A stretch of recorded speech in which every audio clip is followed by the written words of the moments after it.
you're not ready to be in a relationship. Take a break, decide what you want to do, get your money up, and then we go again. So why'd you have a girlfriend if you can't afford it? Is that real? Whoa. This is your first relation. Don't do that. Big up yourself.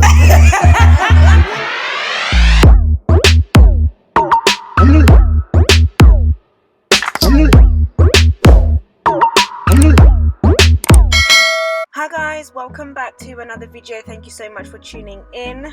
Okay, so here we have Deborah from Blue Therapy, who responds to some of the backlash that she has received from her latest episode. Let's just have a quick listen as to what she said. Let me just comb my Cappy extensions bundles. If you go and research the price of that, you know that I ain't a cheap babe. Anyways,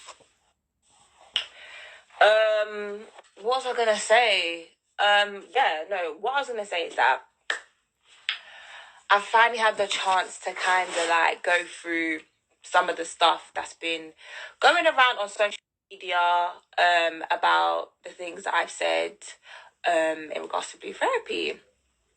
And for me, it's just like, the first question that I have for most people is, what's your concern? What's concerning you? What's hurting you? Like, why are you upset? Why are you so pressed? That's my first question. Humble question. But yeah, like, at the end of the day, most of the people that were talking rubbish are the people who wish they can say such things to their partner and they stick around. I think those are the people that are the most concerned.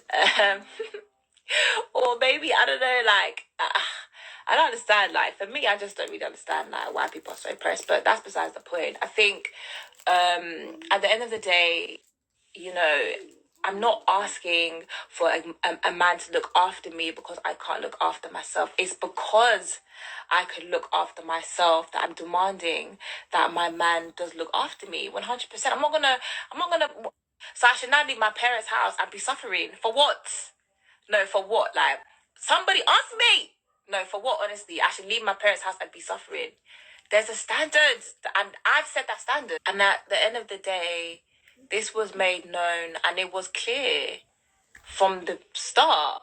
So for me, I don't know why anybody's acting shocked.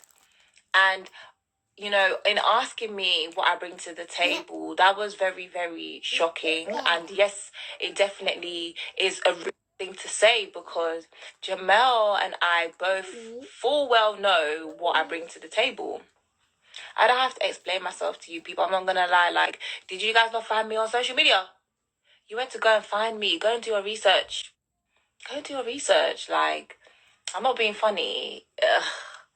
You lot are so tired. Like, honestly, I'm tired. I'm tired for you guys. Guys, if you have been watching, you know that I've been doing reaction to this. I've actually started to enjoy it, and in my last reaction I did say that Deborah is starting to grow on me. The first time when I saw her, I was just like, whoa, like, calm down now. But now I'm starting to understand her and she's starting to grow on me. So we're going to talk a little bit about the video that she took to her social media to address some of the backlash. I feel like I can understand and I can relate to Deborah, and I feel like a lot of the girls can. One of the things that she said was a lot of the people that are coming to her who are getting pressed are probably females who can't say these things to their partner without them leaving. And do you know what? Partly I was just like, that's kind of true maybe, because thinking about it, it's like a lot of women, a lot of females want to have that confidence or want to be treated like this. And one of the things that she was saying is that she set the bar, and he knew about this from the beginning. Like, this was set from the get-go, so it wasn't a thing where it was like, oh, later on then she kind of revealed or she changed. She set this standard from the beginning, from the get-go, and he clearly was okay with it. Otherwise they wouldn't have continued with the relationship. They've been in a relationship for a year plus now, I believe, and he's obviously providing it for her, and so it shouldn't be a shock.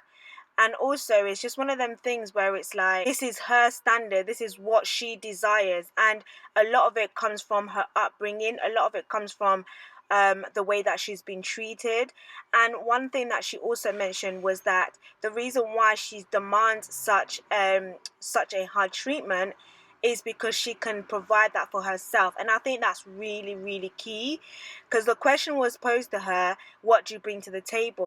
And I think that's where the backlash got even more, because she couldn't really answer the question. She was stuttering, and it was kind of like, why are you stuttering? Like, you should be able to say what you bring to the table, because really and truly, if she can bring something to the table, then, and he's happy to be giving her this treatment that she's demanding, then there really shouldn't be a problem. To me, I feel like the fact that she can provide for herself, she can treat herself, she can do all of that, which she did mention in Blue Therapy, where she said before she met a man, she was going to these high restaurants with her friend. She was doing all of this stuff, and now it's a matter of, if somebody comes into her life, why would she now leave her father's house to go and suffer? And I'm not gonna lie, guys, I completely agree. This is something that I've had to work on myself. I suppose I feel challenged because I feel like I've compromised a lot of my standards, and she's kind of made me think, should I or should I have not?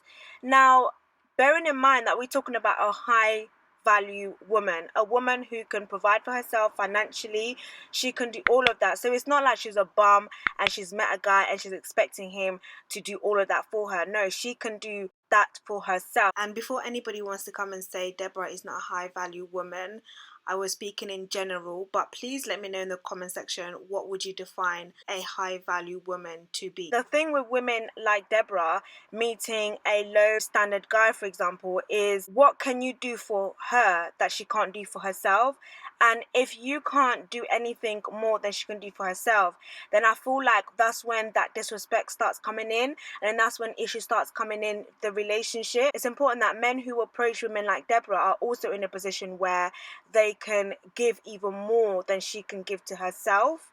It's really interesting though that she's been getting a lot of backlash. I personally don't think that the way she thinks is necessarily wrong. I just feel like it depends on what suits your relationship. Like, every relationship is different. If you are with a guy who is more than happy to provide for you, then what Deborah's thinking is not wrong.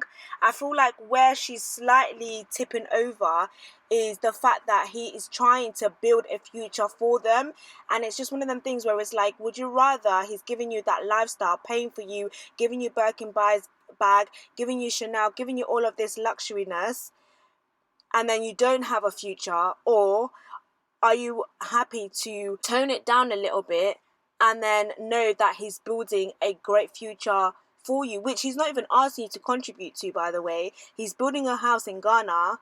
He's not asking you to contribute to it. So why are you then putting that pressure on him to still continue to financially support you when he's really trying to build a better future for you? But guys, let me know your thoughts in the comment section. Thank you for tuning in, and I'll speak to you guys in my next video.